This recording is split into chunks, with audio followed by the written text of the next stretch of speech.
Numerical on truss. For a 2-bar truss shown in figure, determine nodal displacement. A force of P is equal to 1000 kN is applied at node 1.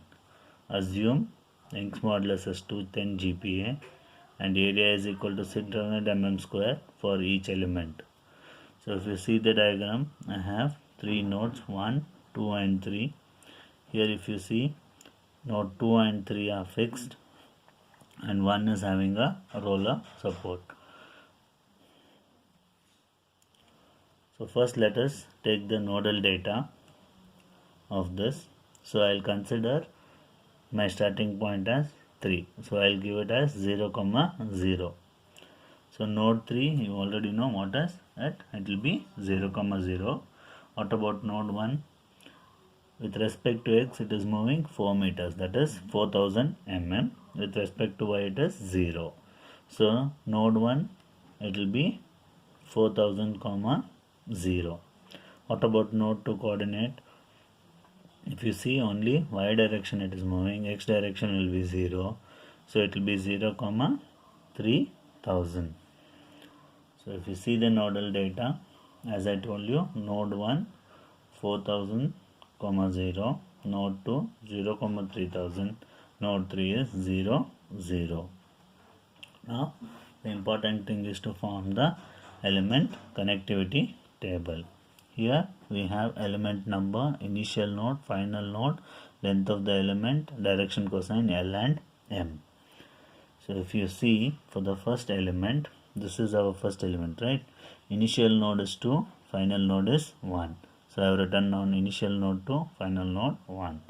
How to find out the length of this element? It is root of the first two nodes, that is root of x2 minus x1 the whole square plus y2 minus y1 the whole square. Or you can write it as root of x of final node minus x of initial node the whole square plus y of final node minus y of initial node the whole square. If you observe, square root of this will give me 4000 square, that is x difference, plus 3000 square.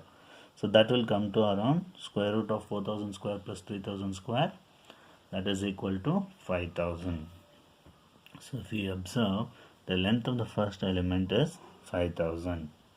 What about the direction cosine L? How to find out? It is again length of direction cosine L is equal to x of final node minus x of initial node divided by length of the element. So if you see x of final node, how much is the x of final node? Final node is 1 in this case, right? So x of final node, that is 4000 minus 0 divided by what is the length of the element? 5000. 4000 minus 0, that is 4000 divided by 5000 will give me 0.8. Similar way, I am supposed to find out the direction cosine M.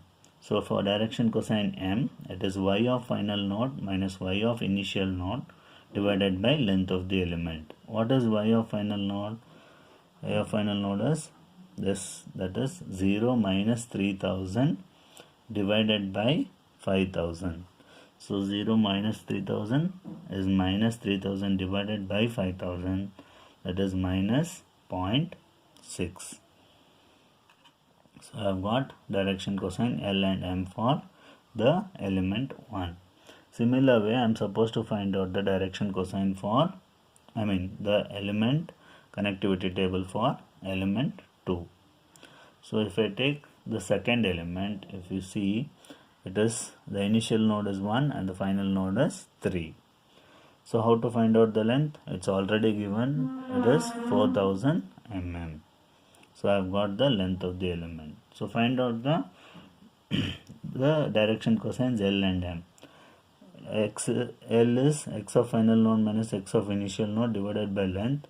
Final node is 3, initial node is 1. So x of final node, x of node 3 is 0 minus 4000 divided by 4000, that is minus 1.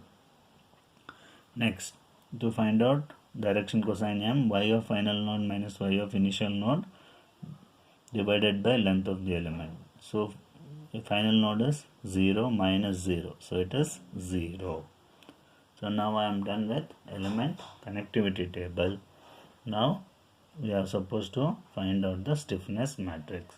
Stiffness matrix K is given by A by L, L square ml minus L square minus ml, ml m square minus ml minus m square minus L square minus ml, ml L square ml minus ml minus m square ml m square.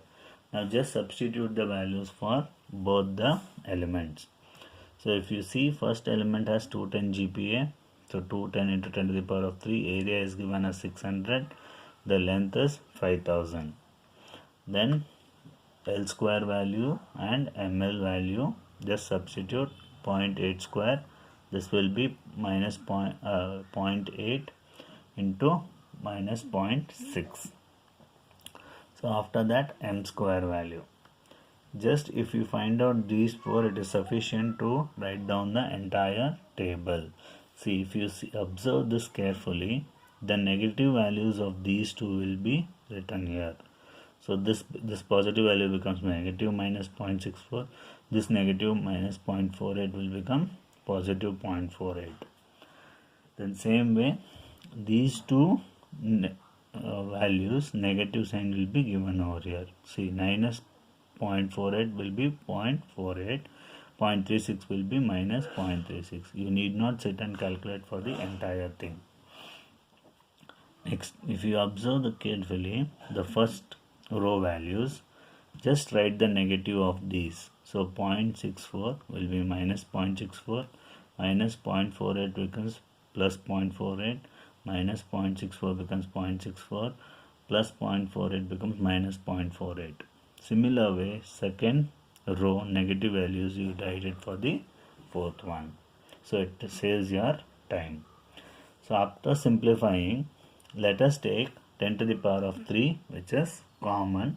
Then multiply this 210 into 600 divided by 5000 into all these elements. So I will be getting these values. Again, similar way we can write down, just calculate these three values, then rest will be negative of that, as I have explained it in the previous step.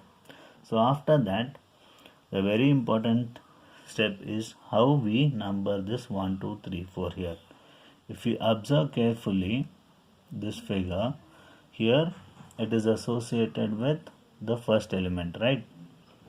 Here if you observe, at each node we will be having 2 degrees of freedom. So here I will be having 1, 2, 3, 4.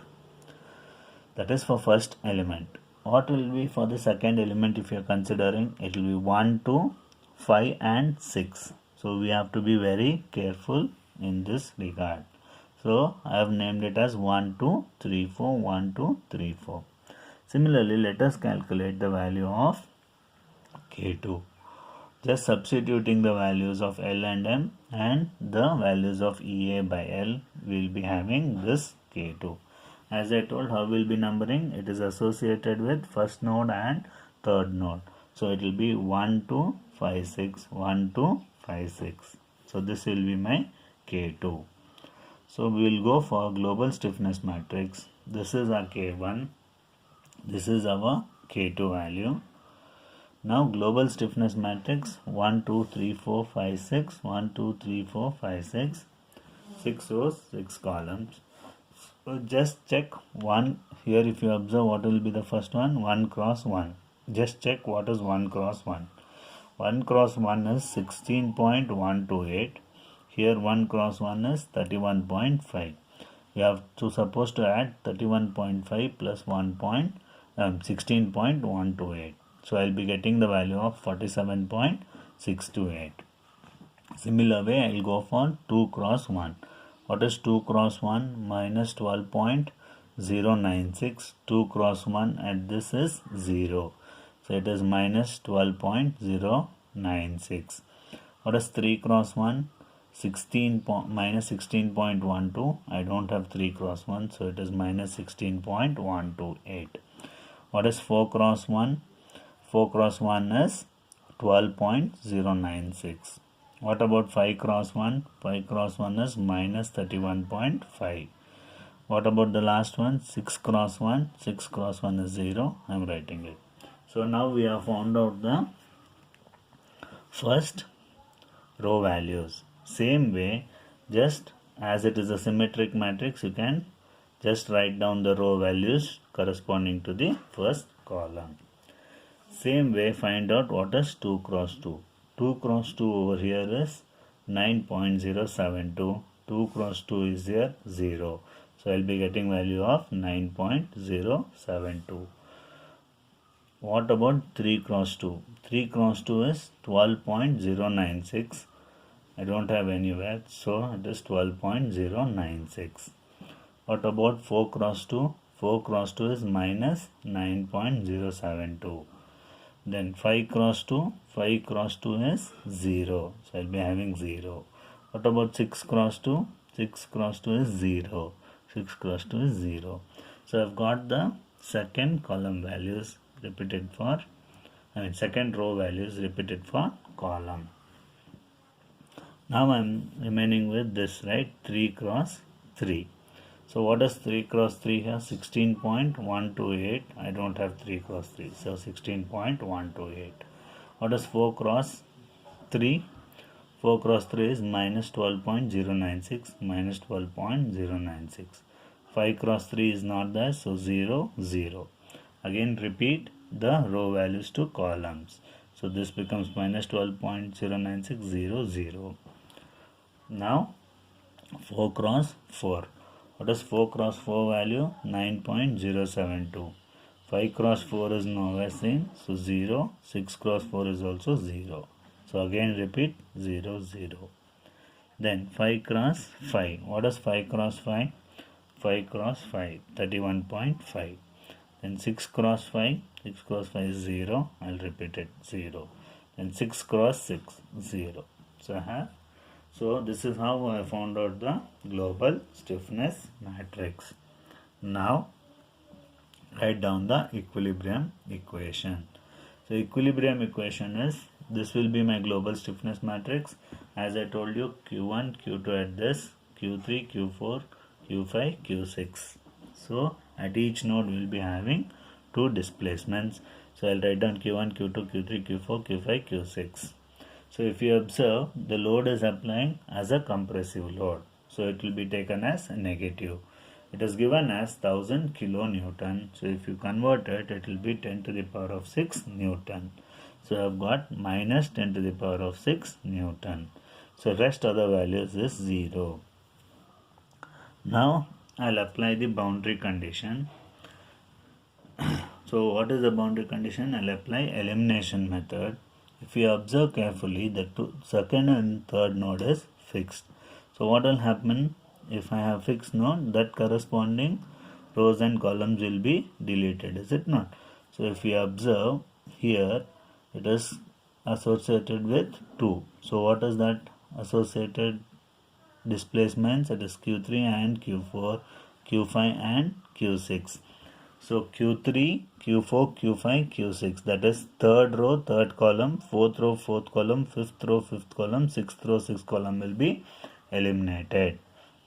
So I have one more boundary condition. This is a roller support. So it cannot move in X direction, is it not? So what is the displacement which is associated with Y direction? So it cannot move in, it cannot move in Y direction. It can only move in X direction, that is along this, not in Y direction. So what is the displacement which is associated with Y direction? It is Q1 with respect to X and Q2 with respect to Y, right? So I can eliminate even that. So eliminating Q2, that is second row, second column. So I will be remaining with only 1 point, that is 47.628 into 10 to the power of 3 into Q1 is equal to minus 10 to the power of 6. So this is the equation I will be remaining with. If I solve this, I will be getting nodal displacement as Q1 is equal to minus 20.996, Q2, Q3, Q4, Q5, Q6 are 0.